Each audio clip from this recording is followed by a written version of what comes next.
IAS अधिकारी पूजा सिंघल ने भ्रष्टाचार के दम पर काले धन का साम्राज्य कायम कर लिया था, लेकिन ईडी की कार्रवाई ने पूजा सिंघल के अरमानों पर पानी फेर दिया है। पूजा सिंघल के खिलाफ दूसरे दिन भी ईडी की कार्रवाई जारी है। पूजा सिंघल के पति अभिषेक झा की रांची स्थित पल्स हॉस्पिटल में भी ईडी के अधिकारी भी जांच करने पहुंचे। वहीं अब इस मुद्दे ने अब राजनीतिक रंग भी ले लिया है। बीजेपी के प्रवक्ता प्रतुल शहदेव ने कहा कि भ्रष्ट अधिकारियों के खिलाफ कार्रवाई करनी चाहिए। उन्होंने सत्ताधारी दल पर इशारों में ही तंज कसा है। लेकिन इतना तो हमारा मूल मंत्र जरूर है कि भारतीय जनता पार्टी उच्च पदों पर भ्रष्टाचार के खिलाफ हमेशा खड़ी रही है और हमेशा खड़ी रहेगी। और हम ये भी मानते हैं कि भ्रष्टाचार करने वाले और भ्रष्टाचार में सहायता करने वाले लोगों के समर्थन में जो लोग सामने आते हैं और जो दल सामने आता है, दल से मेरा इशारा आप समझ रहे हैं, आप समझ सकते हैं कि भ्रष्टाचार पर इनकी दोहरी नीति किस तरीके से है। तो हमारे यहाँ स्वतंत्र रहती हैं एजेंसियाँ, सीबीआई स्वतंत्र है, एनआईए स्वतंत्र है, ईडी स्वतंत्र है। इनका काम करने का अपना तरीका होता है। इनके फाइनल आउटकम को देखना चाहिए कि इनको अंत में क्या मिलता है, उसके बाद कोई विस्तृत प्रतिक्रिया देना उचित होगा। लेकिन इतना हम जरूर मानते हैं कि भ्रष्टाचार पर जो हमारी पार्टी का फिलॉसफी है नो टॉलरेंस का, उसके तहत हम हमेशा कार्य करते रहेंगे और करप्शन पर कोई हमारा समझौता नहीं होगा। जहाँ तक कांग्रेस का आरोप लगाने का बात है कि हम अपनी एजेंसीज को दुरुपयोग करते हैं, राजभवन का दुरुपयोग कर रहे हैं, तो ये कौन सी पार्टी के लोग कह रहे हैं जिन्होंने 100 से ज़्यादा बार धारा 356 का प्रयोग करके चुनी हुई राज्य सरकारों को बर्खास्त किया हो। आज वो राजभवन को अगर राजनीति का अड्डा बता रहे हैं। वहीं कांग्रेस के प्रदेश अध्यक्ष राजेश ठाकुर ने कहा कि संवैधानिक संस्थाओं का चीरहरण हो रहा है। ठाकुर ने कहा कि सरकार की छवि को खराब करने की कोशिश की जा रही है।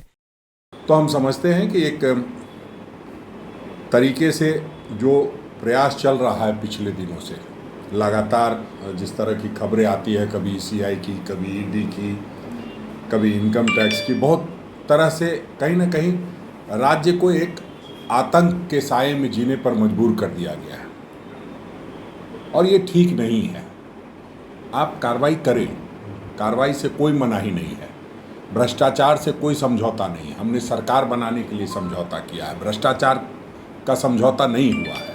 इसलिए अगर कहीं भ्रष्टाचार, लेकिन कोई व्यक्ति पहले ट्वीट कर दे और उसके बाद इस तरह की कार्रवाई हो, तो हमें लगता है कि कहीं ना कहीं जो कहा जा रहा है कि संवैधानिक संस्थाओं का चीरहरण हो रहा है, वो दिखाई देता है। संवैधानिक संस्थाओं को अगर कोई कार्रवाई करनी चाहिए तो निश्चित रूप से वो देख समझ के करनी चाहिए। आप देखते होंगे भानु प्रताप शाही के मामले में क्या हुआ है और बंधु तिर्की जी के मामले में क्या हुआ। तो आरोप किस पे कितने बड़े हैं उसकी भी कोई अब बात नहीं होती है। सीधा है कि एक प्रयास है कि सरकार की छवि खराब हो, सरकार को बदनाम किया जाए। वहीं पूजा सिंघल पर ईडी का शिकंजा कसने के बाद मुख्यमंत्री हेमंत सोरेन ने बीजेपी पर हमला बोला है। सोरेन ने कहा कि वो इस तरह की गीदड़ भभकी से डरने वाले नहीं हैं। देश में कानून है, संविधान है,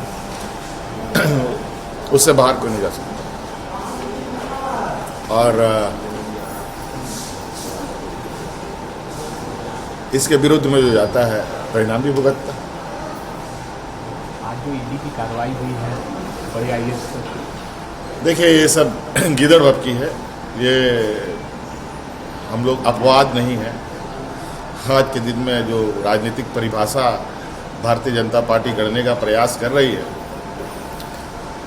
कहा होता है ना, ये बचपन में बच्चे जब खेल खेल में कोई हार जाता है तो विकेट बॉल लेके भाग जाता है टाइप से, उसी टाइप से जब राजनीतिक बैटल ग्राउंड में ये नहीं सकते हैं तो मिशनरीज़ का जिस तरीके से इनके लिए सदुपयोग शब्द बेहतर होगा, जो इनको लगता है कि हम इससे पार पा लेंगे, लेकिन ऐसा है नहीं या ना होगा। और जो राज का अधिकार है हम केंद्र से मांगते रहेंगे और अपना अधिकार लेके रहेंगे। अधिकार को लेकर ये खामियाजा भुगतना पड़ रहा है क्या? आप एक तरफा आप लोग देखते हैं, थोड़ा दायरा को देखने का पॉजिटिव दायरा भी रखिए, नेगेटिव दायरा देखने के नहीं सर, कहने का मतलब ये कि लगातार आप आवाज़ बुलंद करते रहे हैं केंद्र की नीतियों के खिलाफ, गलत चीज़ों के खिलाफ, कहीं उसका ये परिणाम तो नहीं है सर? अब परिणाम क्या चीज़ का है, इनका उद्देश्य क्या है, ये तो पता ही है। मुख्यमंत्री हेमंत सोरेन की इस प्रतिक्रिया के बाद बीजेपी को बैठे बिठाए एक मुद्दा मिल गया है। अगर भ्रष्ट अधिकारी पर कार्रवाई का सभी राजनीतिक दल एक सुर से स्वागत करते हैं तो ये लोकतंत्र के लिए शुभ संकेत होता। पंजाब केसरी टीवी के लिए रांची से सुजीत कुमार की रिपोर्ट। हमसे जुड़े रहने के लिए हमारे YouTube चैनल को सब्सक्राइब करें और नई वीडियो की नोटिफिकेशन के लिए बेल आइकॉन को दबाएं। अगर आप ये वीडियो Facebook पर देख रहे हैं तो लाइक जरूर करें और ज्यादा से ज्यादा शेयर करें। धन्यवाद।